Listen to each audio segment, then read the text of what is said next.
اور شاعری پر سہولت سے بات نہیں کی جا سکتی. شاعری بنیادی طور پہ سہولت سے سمجھی بھی نہیں جا سکتی. تو یہی سبب ہے کہ جب ہم ذرا مختلف سی کتاب کو دیکھتے ہیں یا ایسی کتاب کو دیکھ لیتے ہیں جس کے بارے میں ہمیں شبہ ہوتا ہے کہ شاعری کہاں ہے، تو ہم دونوں صورتوں میں اس پشیمانی میں یا پریشانی میں یا اس الجھن میں پڑ جاتے ہیں کہ اپنی بات کو کہاں سے آغاز کریں اور ہم شاعری کی کیا تعریف کریں. زاہد جلندری صاحب اکثر یہاں کہا کرتے تھے کہ شاعری یہ ہے کہ شاعری کو سمجھا نہیں جا سکتا، بیان نہیں کیا جا سکتا. لیکن یہ کتاب کئی حوالوں سے مجھے اچھی لگی. ایک تو اس کا نام صدیوں جیسے پل، شاید یہ نام اس پوری کتاب پہ حاوی ہے. کیا بات. یہ ایسا نام ہے جس نے مجھے سب سے پہلے گرفت میں لیا. اب دیکھیے ذو معنویت اس کے اندر کہ ایک پل جس میں صدیاں سما گئی ہوں یا جس میں صدیاں سمانے والی ہوں. ایک پل جو آپ پہ بیت رہا ہے لیکن اس طرح گزر رہا ہے تھوڑا تھوڑا کٹ کے، قطرہ قطرہ کر کے، کہ آپ کو لگتا ہے کہ مجھ پہ یہ صدیوں جتنا بھاری ہو گیا. یہ دونوں بالکل مختلف رویے ہیں، یہ دونوں بالکل مختلف صورتیں ہیں، اور یہ شاعرانہ نام ہے. یعنی آپ جب بھی زبان کو استعمال کرتے ہیں تو آپ گنجائشیں رکھتے جاتے ہیں کہ آپ اسے کس طرح اس کے اندر سے معنی کو برآمد کریں گے یا اس میں سے کیسے معنی برآمد ہو سکتے ہیں.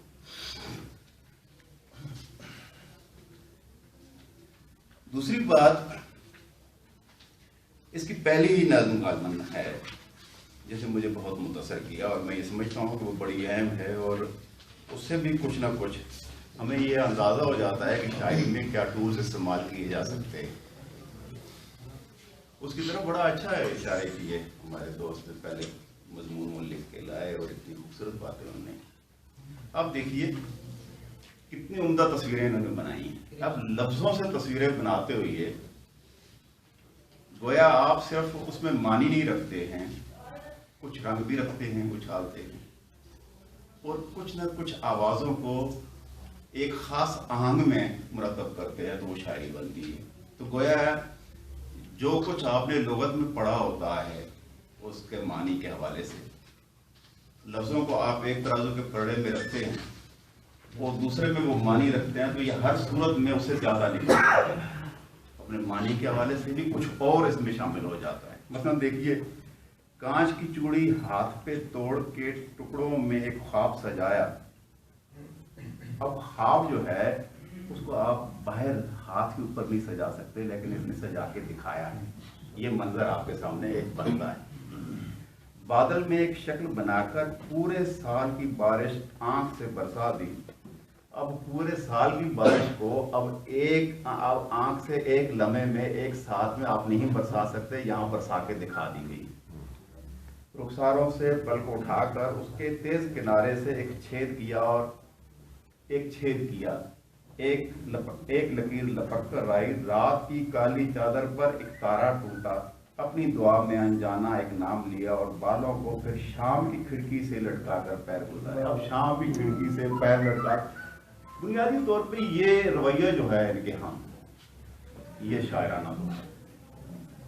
یعنی چیزوں کو سوچنے کا، ان کو سمجھنے کا، ان کو برتنے کا رویہ بنیادی طور پہ شاعرانہ. اور آپ کو یہ پوری کتاب کے اندر جا بجا، میں یہ نہیں کہتا کہ ہر لفظ میں شروع سے آخر تک، لیکن یہ ٹکڑوں کی صورت میں نہیں، یہاں وہاں آپ کو یہ ملے گا اور لطف دے گا. اب دوسری بات یہ کہ کیا صرف تصویریں ہی شاعری ہوتی ہیں، اور کیا انسانی وجود کا کچھ اور تجربہ جو ہے جو آپ کے اوپر بیت رہا ہوتا ہے وہ بھی ہوتا ہے یا نہیں ہوتا، اور کیا انسان صرف سمٹ کے اپنی ذات کے اندر رہ جائے تو وہی شاعری کر سکتا ہے یا نہیں کر سکتا. میرا خیال ہے کہ ہر شاعر کا اس باب میں اپنا اپنا تخلیقی تجربہ ہوتا ہے. ایسے لوگ جو دانش کی شاعری سے منسلک ہوتے ہیں اور زندگی کے عام تجربے کو اس دانش کے ساتھ جوڑ کے دیکھتے ہیں، وہ اپنی شاعری میں بالکل مختلف ہو جاتے ہیں.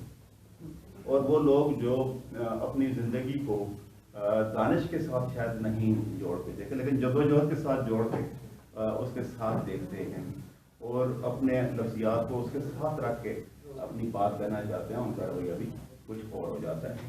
لیکن جدید نظم جب سے آئی ہے اس نے دانش اور جدوجہد کو بھی ایک طرف رکھ دیا ہے.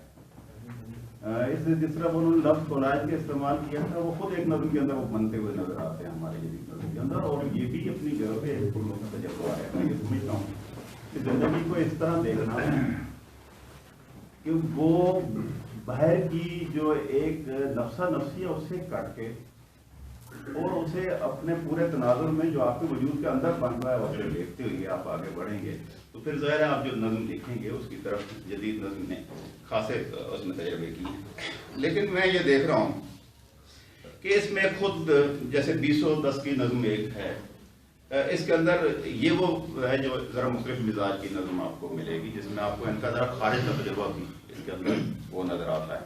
اگرچہ باقی نظم کے اندر یوں لگتا ہے جیسے ایک ملن ہے اور پھر اس کے بعد جدائی کا ایک طویل سفر ہے اور اس میں ایک طلب کی ایک خاص لذت ہے جس میں آپ اپنی رہتے ہیں اور پلٹ پلٹ کے آپ اسے دیکھتے ہیں اور اس طلب میں آپ بہت سارے تصویریں بنائے جاتے ہیں، ڈراپ لگائے جاتے ہیں اور بہت سارے رنگ اٹھاتے ہوئے چلے جاتے ہیں. مجموعی طور پر میں یہ سمجھتا ہوں کہ امرین صلاح الدین نے یہ جو آغاز کیا اپنی شاعری کا بہت خوبصورتی سے انہوں نے کیا اور میں